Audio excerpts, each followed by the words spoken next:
Petualangan di desa Sindang-Hulu masih berlanjut. Cerita seram masih datang berurut, masih mencekam, masih membuat nafas tertahan.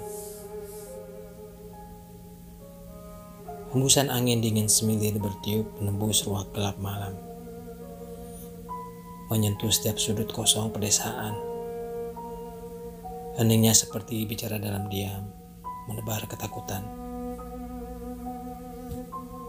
Suara daun-daun kering yang terangkat, terbang, lalu jatuh kembali, menyentuh dan bergesekan dengan tanah.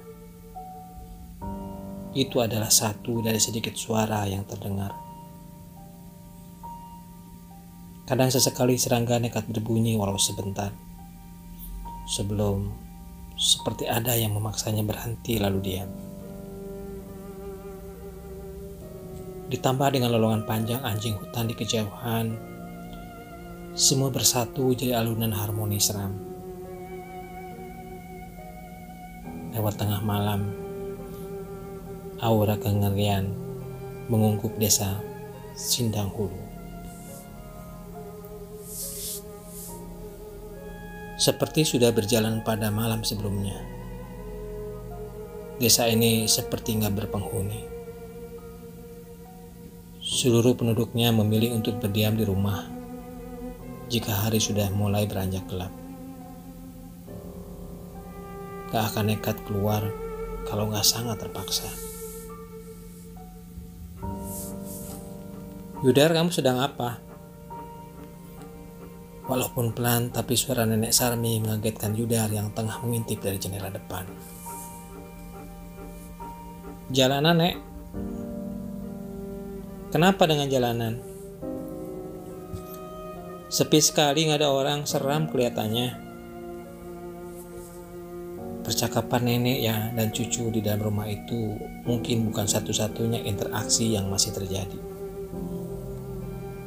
Bisa jadi ada keluarga lain sedang melakukan hal yang sama, tertarik memperhatikan apa yang sedang atau akan terjadi di luar. Suasana mencekamnya benar-benar terasa. Sudah, Yudar, ayolah tidur. Nenek Sarmi agak memaksa Yudar untuk berhenti mengintip. Iya, Nek. Gak berlama-lama akhirnya Yudar menuruti perintah neneknya. Kamu ini kok seperti gak kapok-kapok ya? Padahal baru beberapa hari yang lalu ketemu dengan hantu jubah hitam. Sudahlah, lebih baik di dalam tidur sampai selesai. Di dalam kamar percakapan kembali terjadi dengan suara pelan. Nyaris berbisik, nenek Sarmi sekali lagi menegur cucu kesayangannya. Iya, Nek, maaf. Aku cuma penasaran. Kenapa belakangan ini desa kita kalau malam suasananya sangat mencekam? Yudar bilang begitu.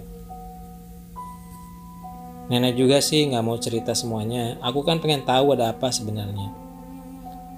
Yudar melanjutkan. Besok pagi nenek janji akan cerita semuanya. Sekarang tidurlah.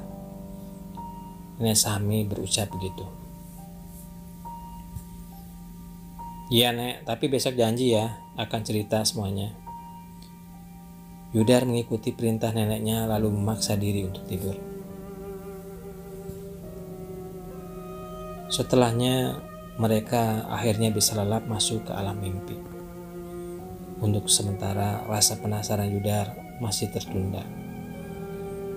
Dan kekhawatiran nenek Sarmi akan keadaan mencekam di luar terhenti sejenak.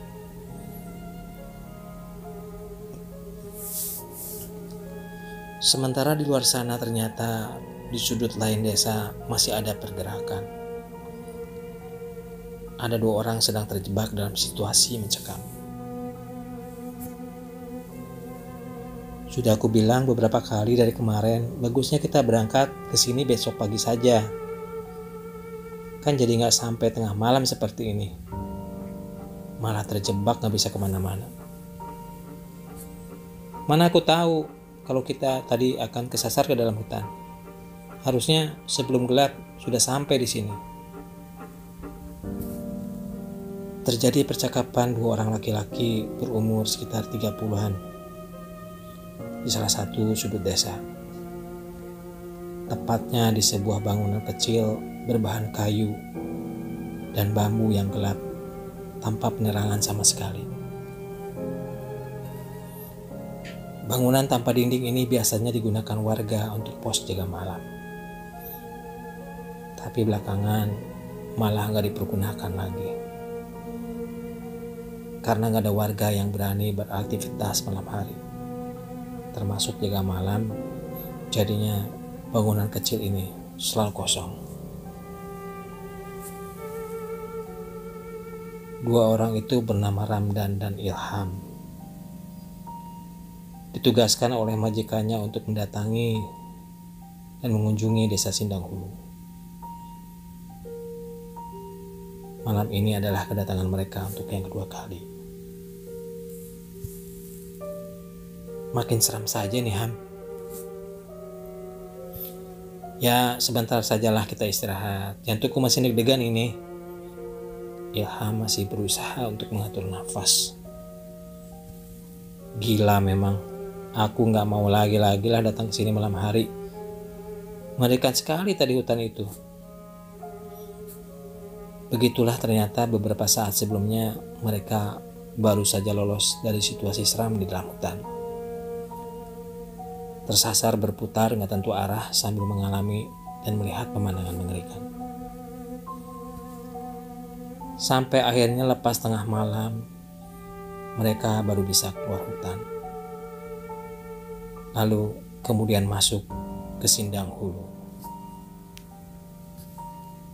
Di pos kamling ini mereka bermaksud untuk beristirahat sebentar, mengatur nafas. Rumah Papa Aiman masih jauh kah? Tanya Ramdan.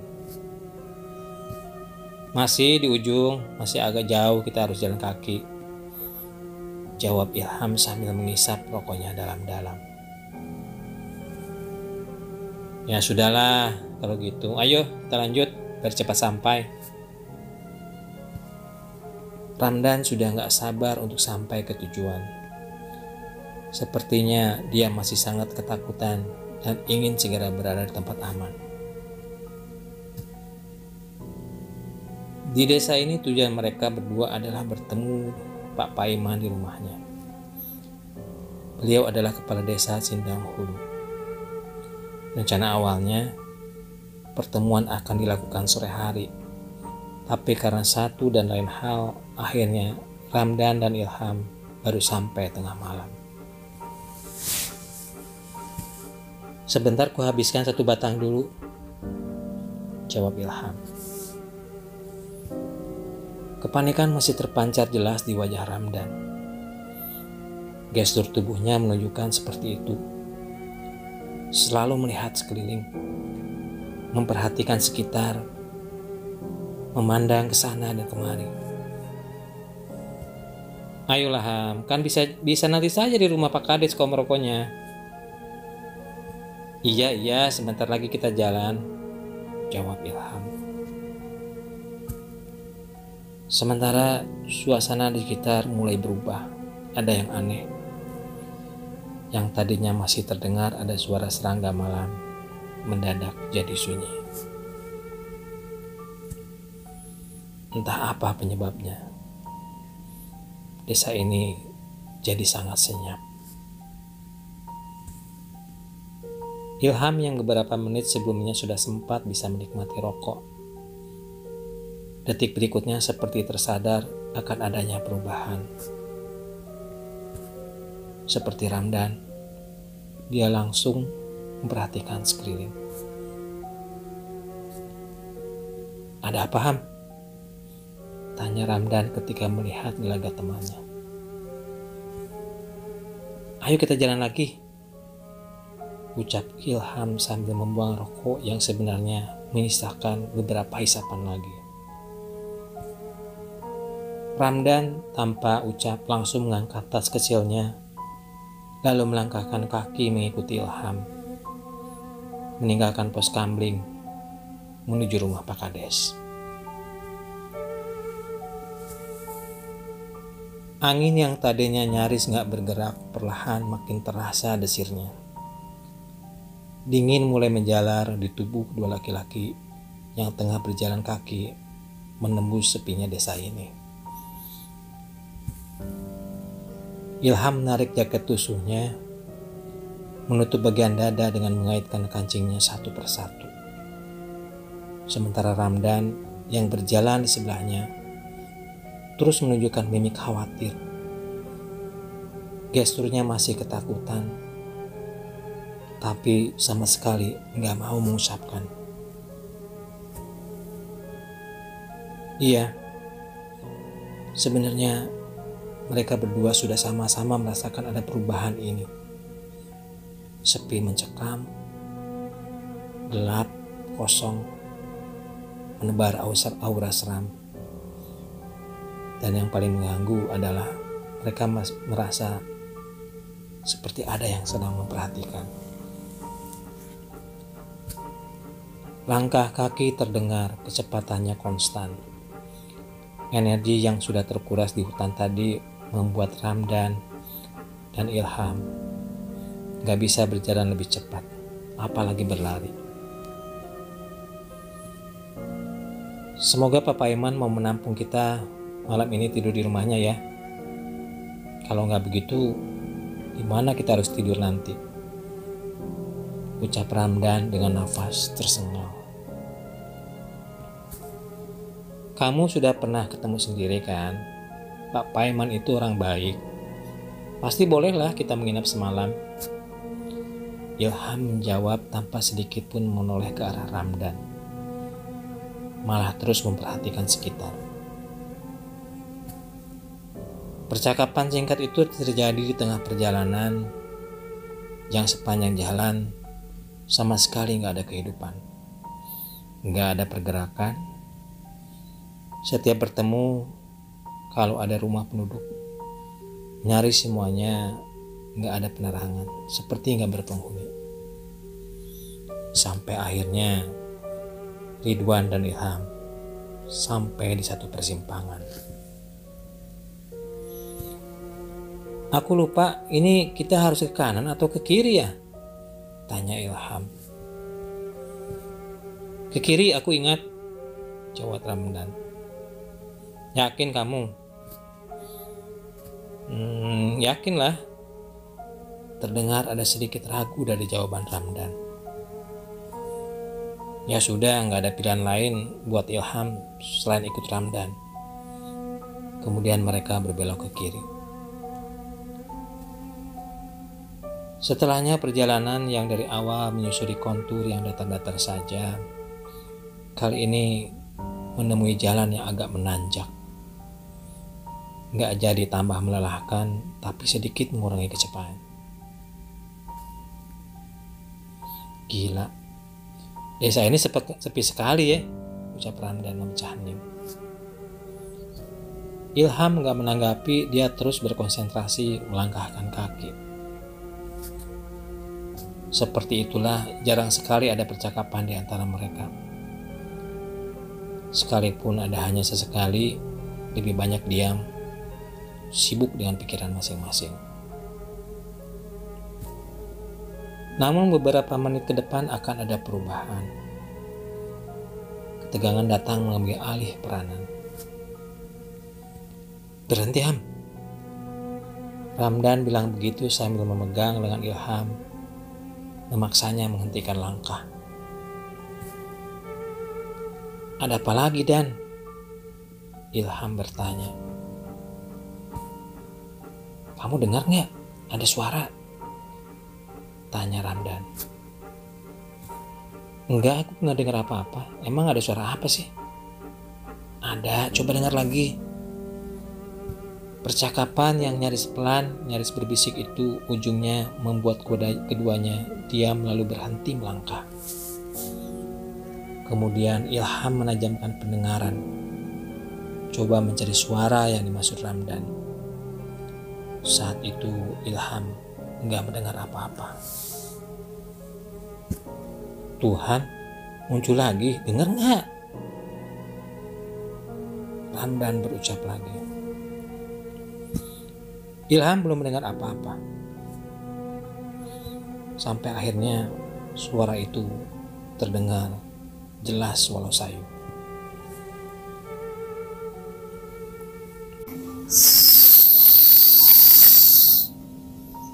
Suara itu seperti desis panjang, seperti suara desir angin. Terdengar dari kejauhan. Suara apa ya itu? Tanya Ilham ketika akhirnya bisa mendengar. Ramdan diam saja, tapi pandangannya berkeliling berusaha mencari sumber suara. Angin kah? Bukan, angin gak gitu suaranya, jawab Ramdan. Keduanya terus penasaran berusaha mencari jawaban. Tiba-tiba, ayo Ham, jalan lagi. Ramdan bilang begitu sambil mendorong Ilham. Ada apa Dan? Udah jalan aja. Kali ini Ramdan yang berjalan di depan melangkah cepat. Ilham mengikuti dari belakang. Itu ada rumah, kita ke situ dulu. Ramdan bilang begitu setelah melihat ada bangunan cukup besar berdiri di pinggir jalan sebelah kiri. Lagi-lagi Ilham ikut ke mana Ramdan melangkah. Sambil masih kebingungan kenapa tiba-tiba temannya bersikap seperti itu. Sementara itu suara desiran angin masih terdengar sekali. Hanya berselang beberapa puluh detik kemudian, Ramdan dan Ilham sudah sampai di teras depan bangunan gelap ini. Letaknya sekitar 15 meter dari jalan. Assalamualaikum. Ilham mengucap salam ketika sudah persis berada di depan pintunya. Ramdan berdiri agak di belakang sambil kecemasan masih memenuhi pikirannya. Gak ada jawaban. Sekali lagi Ilham mengucap salam. Assalamualaikum. Tetap gak ada jawaban. Buka aja pintunya Ham. Tiba-tiba dari belakang Ramdan menggeser tubuh Ilham. Lalu tangannya meraih gagang pintu itu dan ternyata pintu gak terkunci. Dengan mudah Ramdan membukanya. Ayo masuk cepat. Tanpa pikir panjang Ilham ikut masuk ke dalam mengikuti Ramdan yang sudah buru-buru masuk terlebih dahulu. Di dalam mereka berdiri sejenak memperhatikan sekitar, mencoba mencari tahu bangunan apa sebenarnya yang mereka masuki ini.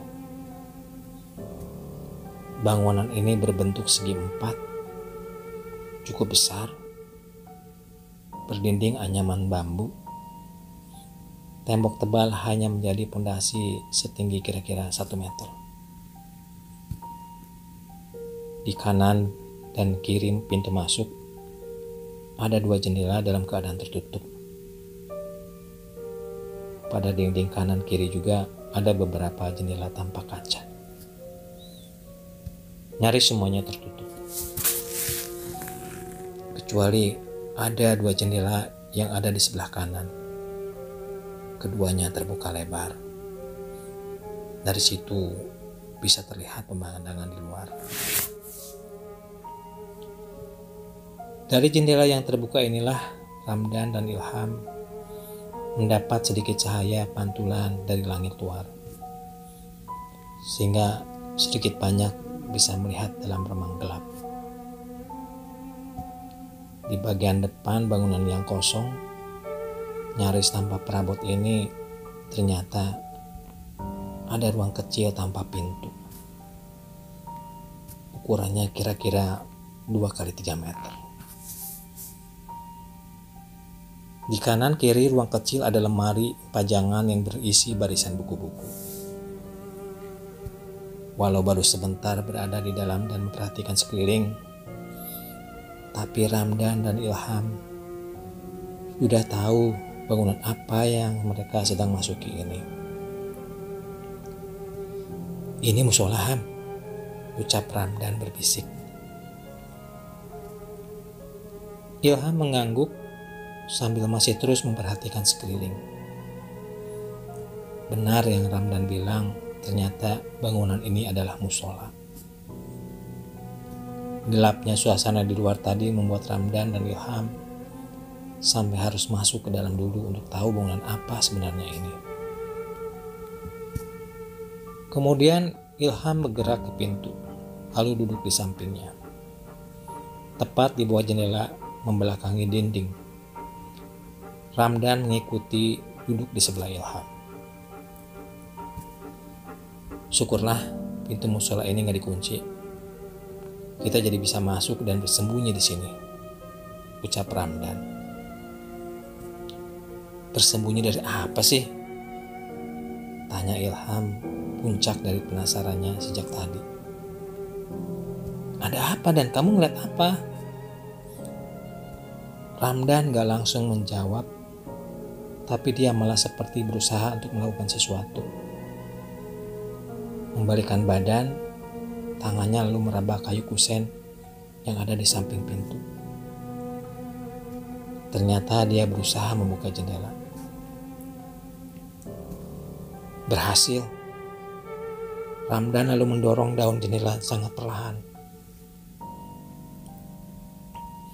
Enggak membukanya lebar-lebar, tapi hanya membuat celah cukup untuk mengintip keluar. "Tadi aku melihat ada sosok yang sedang berdiri di ujung jalan sana, Ham."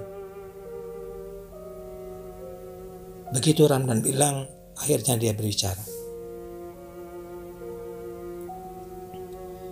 "Sosok kayak apa? Orang?" tanya Ilham penasaran. "Nggak tahu, aku nggak melihat jelas. Yang pasti tinggi besar, hitam. Dia cuma berdiri diam, kayak lagi memperhatikan kita. Dan yang membuat aku menjadi semakin takut, ternyata dia kemudian bergerak maju menuju tempat kita berdiri tadi. Makanya aku buru-buru ngajak kamu ke sini." Sambil berbisik sangat pelan, Ramdan cerita semuanya.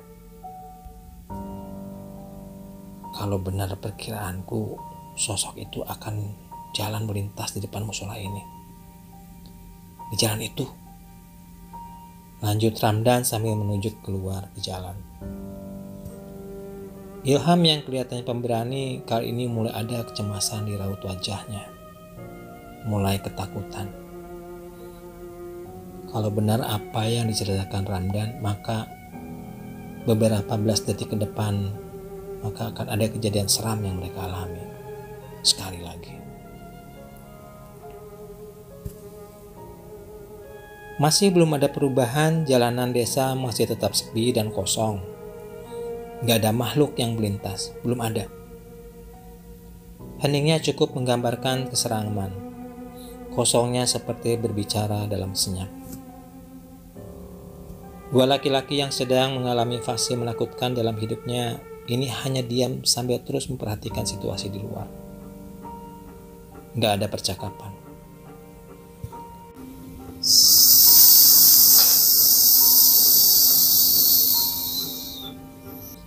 Akhirnya suara itu muncul memecah permukaan sepi.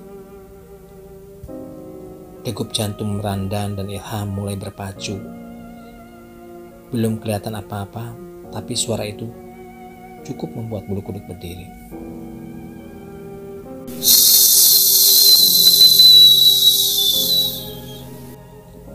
Muncul lagi. Kali ini jelas terdengar. Berasal dari arah kanan jalan. Tapi sepertinya masih jauh. Ramdan dan Ilham penasaran. Suara apa sih itu? Mereka bertanya-tanya dalam hati.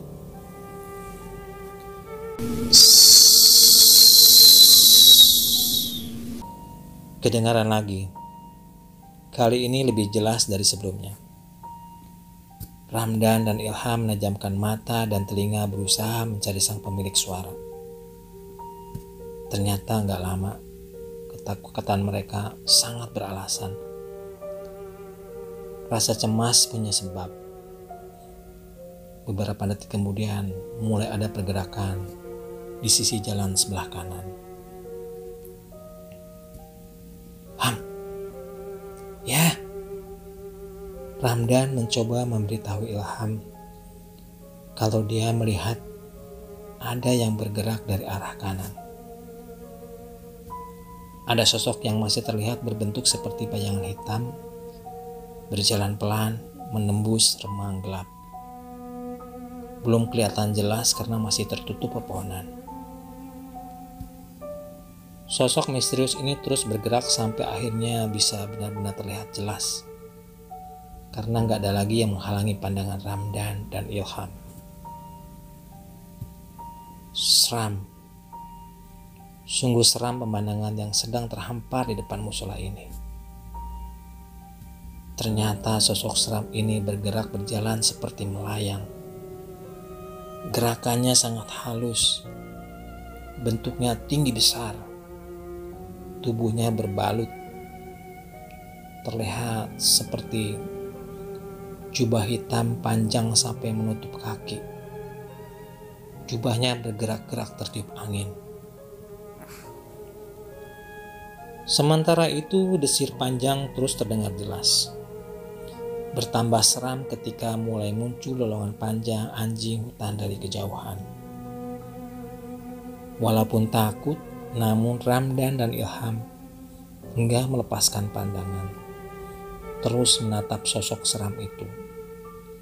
Penasaran berbalut ketakutan.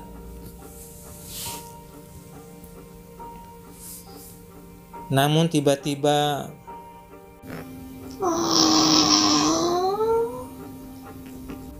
ada suara yang terdengar seperti pintu terbuka. Ramdan dan Ilham sontak langsung berpandangan bertanya-tanya, pintu mana yang terbuka?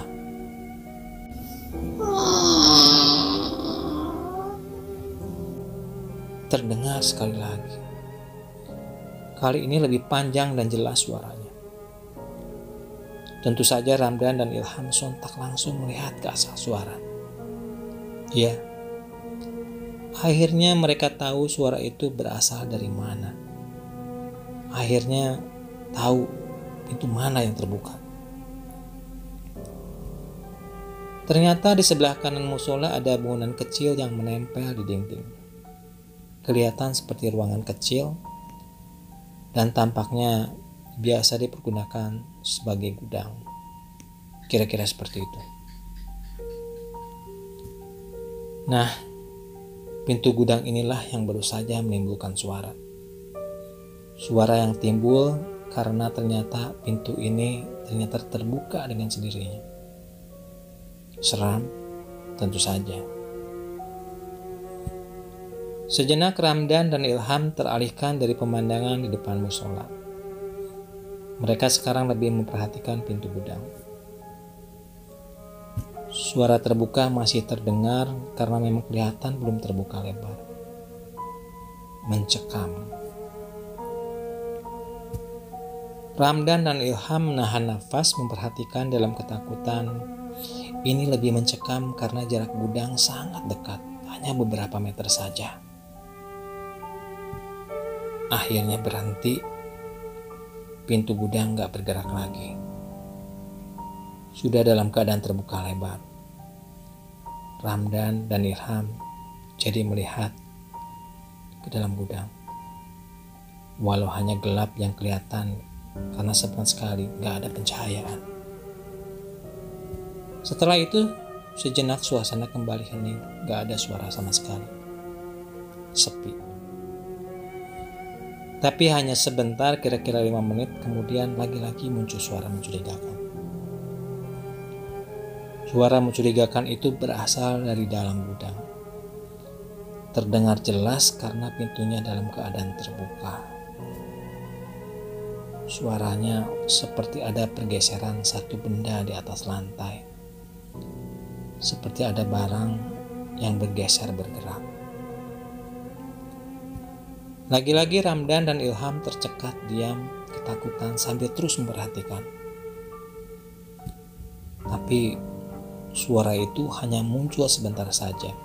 Setelah itu menghilang, meninggalkan sepi dan hening di belakang.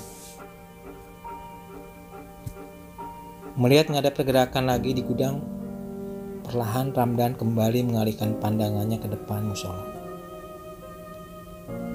Betapa tercengangnya dia, karena sosok seram yang dia lihat sebelumnya ternyata masih ada, dan gak sendirian. Di jalan depan, sosok seram itu sudah menjadi ada 3, dengan bentuk penampakan yang nyaris sama. Dalam remang gelap, ada 3 sosok seram sedang berdiri diam menghadap musola. Tapi tiba-tiba, Ramdan. Ilham bersuara pelan sambil menarik tangan Ramdan, seperti memberi kode menyuruhnya untuk melihat ke gudang. Ramdan menangkap maksud Ilham, lalu sekali lagi mengalihkan pandangan jadi ke pintu gudang, mencari tahu apa yang Ilham mau tunjukkan. Ilham diam, tubuhnya gemetar ketakutan. Begitu juga Ramdan, gak berani bersuara sekalipun untuk bernafas. Mereka terpana membisu, tubuh kaku ketika melihat ada yang sedang bergerak keluar dari gudang. Iya, ada benda yang sedang berjalan keluar dari dalam gudang. Awalnya hanya kelihatan ada 2 batang galah sejajar muncul dari pintu. Namun lama-kelamaan di belakang 2 galah ini ada yang mengikuti, seperti tungkup setengah lingkaran yang memanjang. Benda terus bergerak-gerak perlahan, sampai akhirnya Ramdan dan Ilham bisa melihat dan menebak apa yang sedang keluar melayang dari dalam gudang. Ya, benda ini ternyata bergerak melayang. Setelah sebagian besar bentuknya sudah kelihatan, barulah dapat dipastikan kalau benda itu ternyata keranda mayat. Ada keranda jenazah terbang perlahan keluar dari gudang. Selanjutnya keranda itu terus melayang meninggalkan gudang menuju ke depan musola. Mata Ramdan dan Ilham terus mengikuti pergerakannya. Terus bergerak, ternyata benar. Keranda ini menuju halaman, lalu selanjutnya ke jalan, di mana sudah ada menunggu 3 sosok seram yang masih saja berdiri diam. Benar, keranda memang akhirnya sampai persis di depan 3 makhluk seram itu. Semuanya diam, hening. Suasana makin mencekam. Pemandangan yang sungguh menyeramkan. Ramdan dan Ilham masih diam membisu, sambil terus memperhatikan. Aku gak kuat, Ham. Akhirnya Ramdan bicara dengan sangat pelan. Lalu terduduk, tubuh Ramdan gemetar, keringat dingin bercucuran, nyaris pingsan. Ilham gak menjawab, tapi tangannya meraih daun jendela itu lalu menariknya, menutup jendela. Setelahnya mereka gak bisa melihat pemandangan yang seram itu.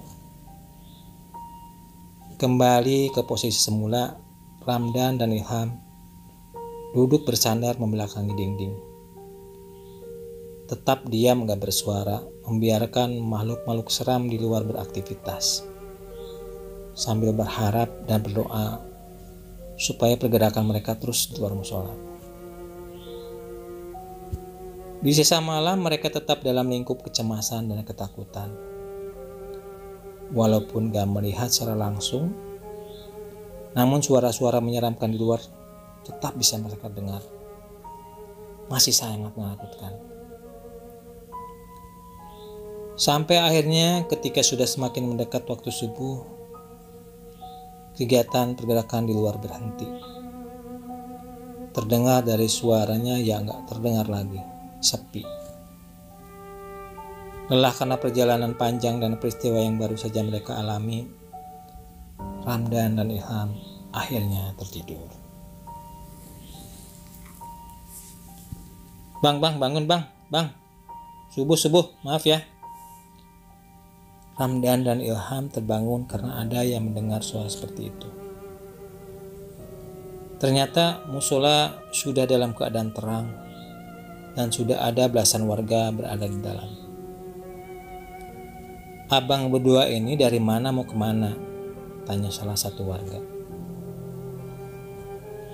Kami mau ke rumah Pak Kades tapi datang kemalaman, jawab Ilham. Setelahnya mereka mulai sedikit menceritakan tentang peristiwa yang baru saja dialami. Singkatnya, setelah selesai sholat subuh, Ilham penasaran tentang keranda mayat yang ada di dalam gudang. Lalu dia minta izin untuk membuka pintunya untuk melihat ke dalam. Apa yang Ilham lihat?